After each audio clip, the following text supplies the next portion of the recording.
కొన్నిసార్లు ఎంత చదువుకున్నా ఎంత జ్ఞానం ఉన్నా వాళ్ళ బుర్రలో పనిచేయేమో చెయ్యవేమో అని మనకు అనిపించింది. ఎంత చదువుకొని కొన్నిసారి కలెక్టర్లో, డాక్టర్లో, లాయర్లో, చివరికి జడ్జీలు కూడా, ఒక న్యాయ వ్యవస్థను రన్ చేసే జడ్జీలు కూడా అసలు వాళ్ళు ఏం మాట్లాడతారో మనకు తెలిస్తే ఒకసారి నవ్వు వచ్చేసిద్ది. మరి వాళ్ళు నిజంగా బుర్రకాయ లేక తలకాయ లేక మాట్లాడతారా, లేదా పెద్దోళ్ళ దగ్గర డబ్బున్నోళ్ళ దగ్గర డబ్బులు తీసుకుని పేదవాడిని పాపం అన్యాయం తీర్పులు ఇస్తారా అనేది చాలా ఒకసారి మనకి క్వశ్చన్ మార్క్గా ఉండిపోయింది. ఏముందిలే, మన ఇండియాలోనే కాదు ఎక్కడైనా సరే కోర్టులో లేదా పోలీస్ వ్యవస్థ డబ్బున్న వారికి మ్యాక్సిమం తలంచిద్ది. అలాగనే మనం అనుకోవాలి ఇలాంటి సంఘటనలన్నీ. ఇంతకు ఏంటి సార్ ఏంటి సంగతులు అంటారా? ఇంతకు మ్యాటర్ ఏంటంటే, సరే నేను ఈ మ్యాటర్ చెప్పే ముందు నేను కొత్తగా యూట్యూబ్ ఛానల్ పెట్టాను, కొంచెం సబ్స్క్రైబ్ చేసుకోండి. నమస్కారం. అలహాబాద్ అంటే ఉత్తరప్రదేశ్ హైకోర్టు నారాయణ మిశ్రా అతను ఒక జడ్జి, హైకోర్టు జడ్జి. అతను 2021లో బుక్ అయిన ఒక కేసు, అంటే ఇప్పటికి 4-5 ఏళ్ళు. ఆ కేసు మీద అసలుకి పనికిమాలని తీర్పిచ్చారు. పనికిమాలని తీర్పు ఎందుకు అంటున్నానంటే, నువ్వు ఎల్కేజీ పిల్లడికి చెప్పినా, మరి ఎల్కేజీ పిల్లడికి కాదులే, కొంచెం బుర్రకాయన 4వ తరగతిలోడికి చెప్పినా వాడు వెంటనే ఇది తప్పు అంటాడు, గగ్గులు పెట్టేస్తాడు. అందుకే ఆ కేసు ఏంటంటే 2021లో ఉత్తరప్రదేశ్ కసగంజ్ అనే ప్రాంతంలో ఒక ఆవిడ నడుచుకుంటూ వస్తుంది తన కూతురిని తీసుకొని. 11 ఏళ్ళు 12 ఏళ్ళు అమ్మాయికి ఉంటే, అమ్మాయి కొంచెం ఒళ్ళు చేసి కొంచెం బాగానే ఉంది. వస్తుంటే ఆ ఊరు కుర్రోళ్ళు కొంచెం, అమ్మ నేను అమ్మాయిని అక్కడ డ్రాప్ చేస్తాను అని చెప్తే, సరే ఇవాడు పాపం ఎక్కడ నడిచిద్దిలే పిల్ల కదా అని, కూతురు కదా అని బండి ఎక్కించింది.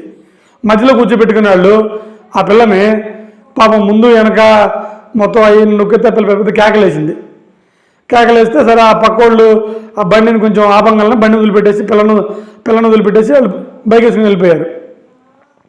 సరే ఆ పిల్లని అడిగారు, వాళ్ళమ్మ అడిగిందమ్మా ఏం చేశారని. ఆ పిల్ల పాపం చిన్నపిల్ల కదా, అమ్మ ఎలా ముందు నొక్కేశారు అంటే ఒక్సోజాలు బ్రెస్ట్ నొక్కేశారని చెప్పింది. వాళ్ళు అలాగనే పోలీస్ స్టేషన్కి వెళ్ళిపోయి కేసు పెట్టారు. సరే 2001లో కేసు బుక్ అయింది. సరే ఈ సీన్ అక్కడ ఉంచండి. ఇప్పుడు ఇది అలహాబాద్ హైకోర్టుకి దాకా వచ్చింది. వస్తే మరి మన గురుడికి కొంచెం డబ్బు ముట్టుంటాయి. ఎవరికి? మన నారాయణ మిశ్రా గారికి, రామ్ నారాయణ మిశ్రా హైకోర్టు జడ్జి గారికి. ఆయన అమ్మాయి ఏముంది అక్కడ, సరే లేదో అమ్మాయిని ముందు పట్టుకొని ఉంటారు, అది పట్టుకోవటం సెక్సువల్ హెరాస్మెంట్ కాదు అని చెప్పారు ఆయన. అంటే సెక్సువల్గా ట్రై చేయడం కాదు, అదేదో నార్మల్ ఇష్యూ అని చెప్పాడు ఆయన. అసలుకి సరే పోనీ ఆయన ఇదన్నా చెప్పాలి, సార్ మరి ఏం పట్టుకుంటే సెక్సువల్ హెరాస్మెంట్ అయితే చెప్పాలి, అది చెప్పలేదు. మళ్ళీ జడ్జి ఎంత నాలెడ్జీ ఉండిద్ది ఏటో. అప్పుడు అందరూ అనుకున్నారులే డబ్బులు ముట్టుంటే గురుడు కానీ.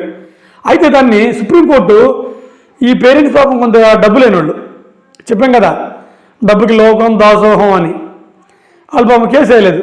కానీ సుప్రీంకోర్టు ఈ తీర్పుని సుమోటోగా స్వీకరించి, అంటే స్వయంగా తనే స్వీకరించి నిన్న తీర్పు వెలువరించింది. ఎవరతను? స్టీఫెన్ జార్జ్ అని ఒక అతను, ఇంకొక అతను ఎవరు సుప్రీంకోర్టు జడ్జి.